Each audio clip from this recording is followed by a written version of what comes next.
الحمد للہ رب العالمین والصلاة والسلام علی سید الانبیاء والمرسلین اما بعد فاعوذ باللہ من الشیطان الرجیم بسم اللہ الرحمن الرحیم فآمنوا باللہ ورسولہ والنور الذی انزلنا واللہ بما تعملون خبیر۔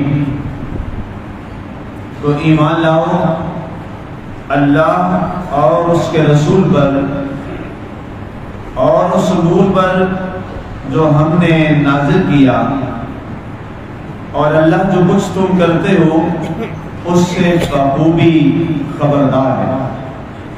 آج ہماری سورہ التغابن کی آیت مبارکہ نمبر 8 کی تلاوت و ترجمہ کا شرف نصیب ہوا۔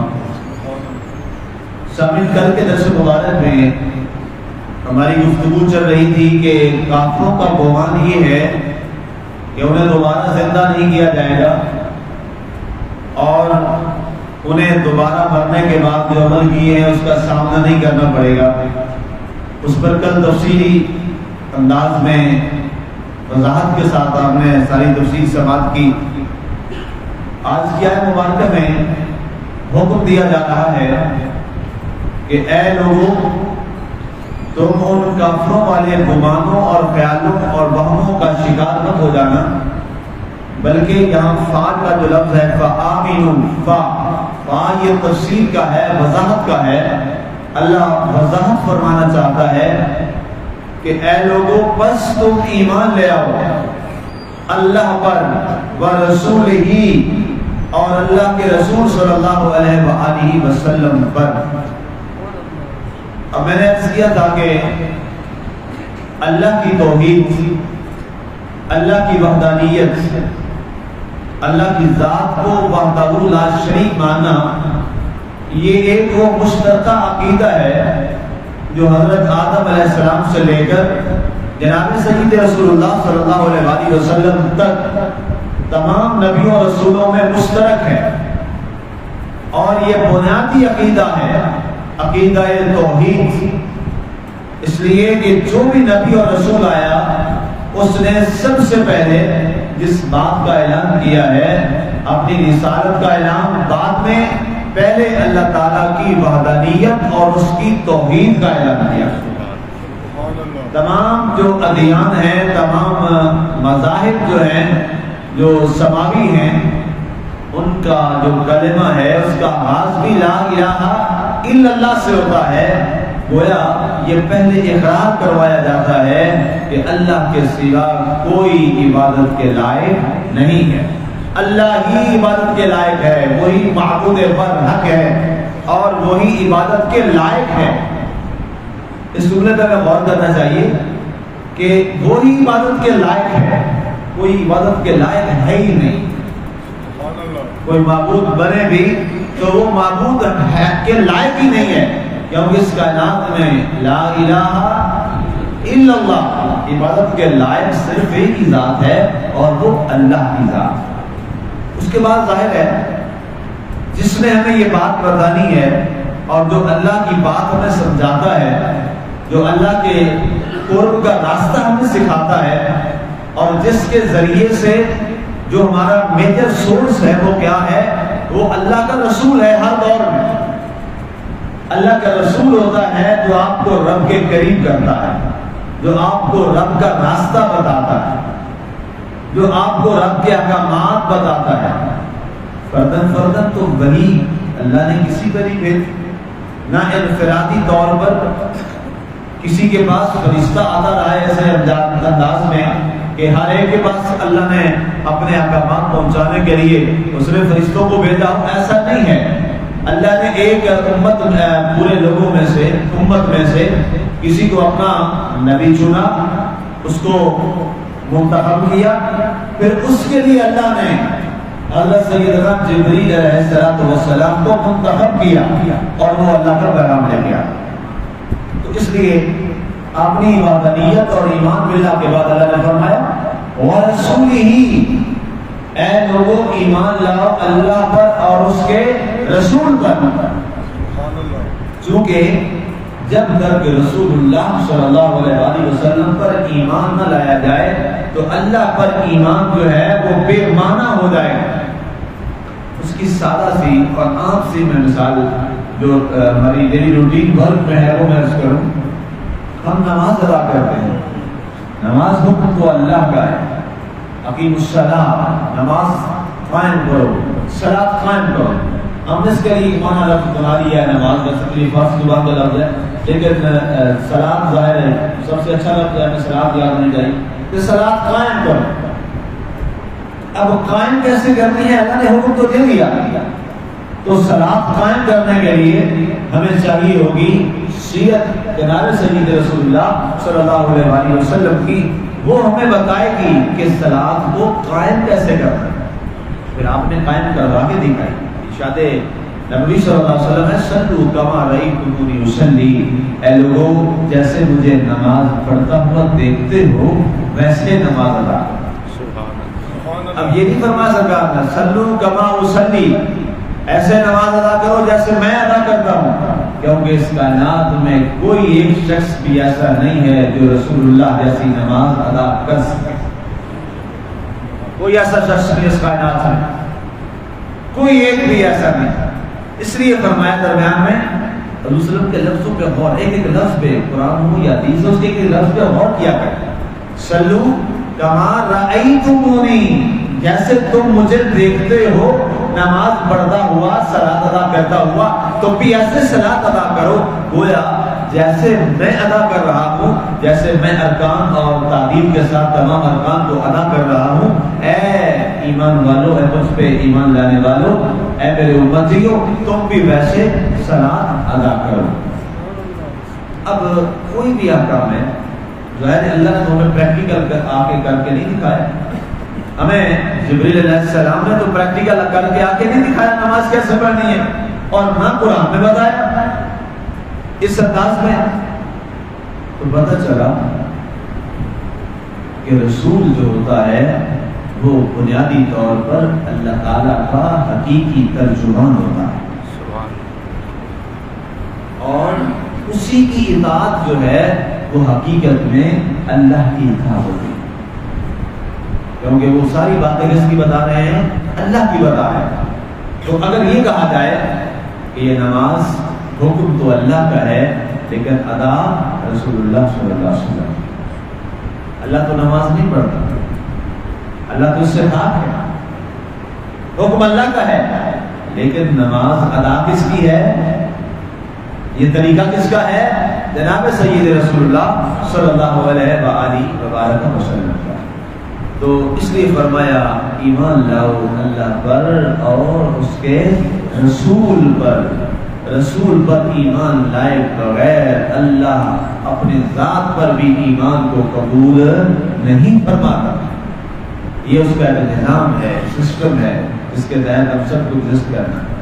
آگے فرمایا گیا تیسری چیز، ظاہر ہے رسول ہوتا ہے وضاحت کرتا ہے، اور رسول کس چیز کی وضاحت کرتا ہے، کس کے ذریعے کرتا ہے؟ ظاہر ہے اس پر کوئی نہ کوئی وحی آتی ہوگی.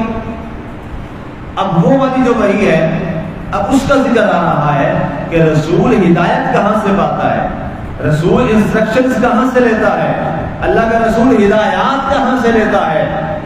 اب اس کی وضاحت کی جا رہی ہے وَالنُّورِ الَّذِي أَنزَلْنَا، اور ایمان لاؤ اس نور پر جو ہم نے نازل کیا ہے. وہ نور کیا ہے؟ ھذا کتاب اللہ، یہ قرآن اللہ کا نور ہے. جیسے حصی اندھیرے میں یا حصی ظلمت میں نے شاید مشکلات بول دیا، حصی ظلمت سے مراد یہ ہوتا ہے کہ ایک ایسا اندھیرا جس کو آپ محسوس کرتے ہیں. فار ایگزامپل ابھی لائٹ چلی جائے، یہ ساری لائٹس آف ہو جائیں گی، اندھیرا چھا جائے گا، تو اس اندھیرے کو ہم کہیں گے ظلمت حصی، یعنی یہ اندھیرا ہم محسوس کریں گے، اس اندھیرے کو ہم فیل کریں گے. تو یہ جو ڈارکنیس فیل ہم کرتے ہیں اس کو کہتے ہیں ظلمت حصی. جیسے اندھیرے کے اندر اس اندھیرے کو ہم محسوس کر رہے ہیں، اس کو ختم کرنے کے لیے کسی چراغ کی، کسی روشنی کی، کسی لائٹ، ٹیوب لائٹ کی ضرورت ہوتی ہے جو اس اندھیرے کو ختم کر دیتا ہے. بالکل اسی طرح عقیدوں کی تاریکیوں کو، عقیدوں کی ظلمتوں کو اور معاشرتی ظلمتوں کو ہماری سوسائٹی کے اندھیروں کو ختم کرنے کے لیے جس لائٹ اور روشنی کی ضرورت ہے وہ کیا ہے؟ وہ قرآن پاک ہے۔ یہ جس پر میں عرصے سے بار بار صدا اٹھا رہا ہوں، ایک عرصہ دراز سے میں بار بار آواز اٹھا رہا ہوں کہ مسلمانوں یہ بات طے ہے، آپ کے معاشرے سے، ہماری سوسائٹی سے اس وقت تک اندھیرے ظلمتوں کے، عقیدوں کے، افکار کے، سوچوں کے نہیں ختم ہو سکتے جب تک ہم وہاں پر قرآن کی جو روشنی ہے اس کی شمع نہ فروزہ کریں۔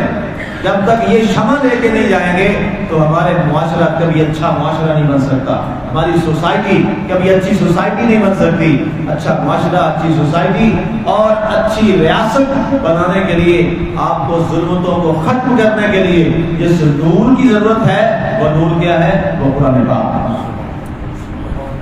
یہ قرآن پاک، کوئی شخص قرآن سے بھی دور رہے، کوئی معاشرہ قرآن سے بھی دور رہے اور وہ یہ سوچے اور امید رکھے کہ میرا معاشرہ اچھا ہو جائے گا، سدھر جائے گا، یہ محض خام خیالی ہے، اس کے سوا کچھ نہیں۔ 75 سال گزر گئے، 75 اور بھی گزر جائیں گے، نہیں آ سکتی ہدایت، روشنی جب تک ہم اس نور کو لے کر اپنے ہاتھوں میں، شمع ہوتی ہے نا جی، اس کو ہاتھ میں لے کے چلتے جدھر جاتے ہیں روشنی ہو جاتی ہے۔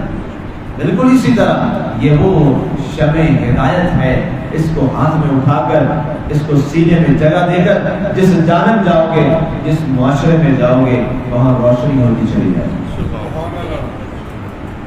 میں بڑے سادہ اور بڑے میں وسوخ سے کہتا ہوں، یہ مسجد ہے، اللہ کا گھر ہے، اس میں بھی قرآن اٹھا کر یوں نہیں بیٹھو گے نا تو مسجد میں بھی روشنی نہیں آئے گی۔ صرف نماز پڑھ لینے سے روشنی نہیں مل جاتی، قرآن فرما رہا ہے، خود اللہ فرما رہا ہے، تین باتوں کا ذکر کیا نا، ایمان لاؤ اللہ پر، اس کے رسول پر اور اس نور پر جو ہم نے نازل کیا ہے۔ اس لیے صرف نماز پڑھ لی یا پڑھا لی تو ذمہ داری ختم ہوگی؟